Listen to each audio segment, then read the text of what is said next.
I saved thousands of dollars on my Promaster campervan build using Unistrut and a few clever adapters from Amazon. This is how we pulled it off.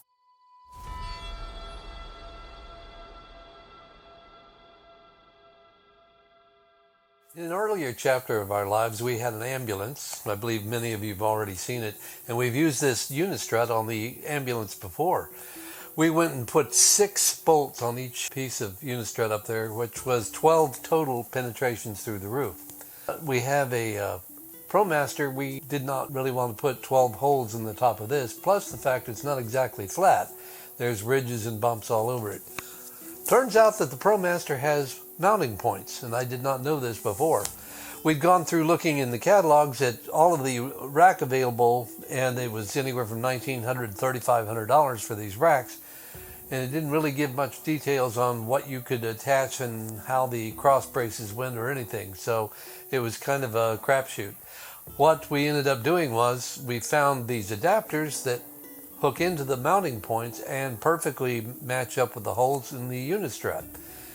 This works out very well because 4 pieces of Unistrut are required, and they're 10 foot. So there's a 10 foot on one side, 10 foot on the other side.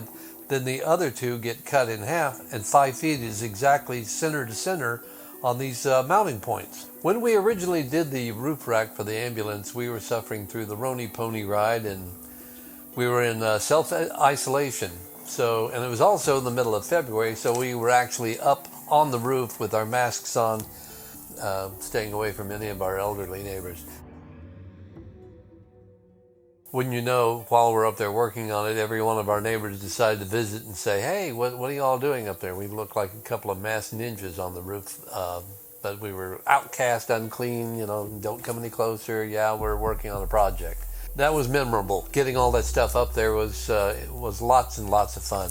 And don't you know that we had a great time in that cold weather trying to get that die core that was sealing all of the holes completely dried and set up. I'm not sure that we ever actually got all of the holes sealed correctly, but so far we haven't gotten anything coming through the roof. Now with the ambulance, that was one thing. It was a completely flat roof, so once the holes went through and we put the die core in and sealed the whole thing down, it was fine. It was great. We didn't have to deal with it again. We used the same cross braces on that one as well. But with these mounting points on the top of the Promaster, we don't have to worry with that.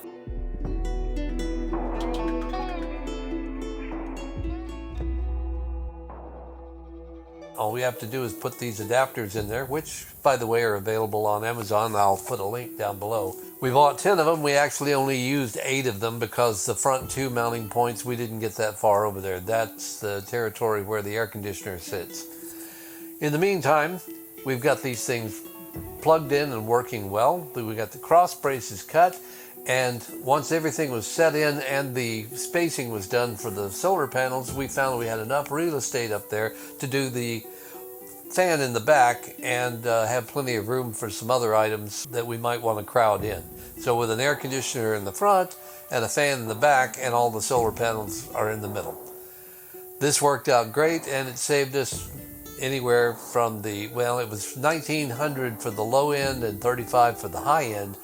We spent less than $250 on all this Unistrut, and the adapters were like $11 or something like that a piece. It worked out great for us. You'll see here from the material list we've got on the side that we've got everything you need to do the same thing yourself if you're so inclined.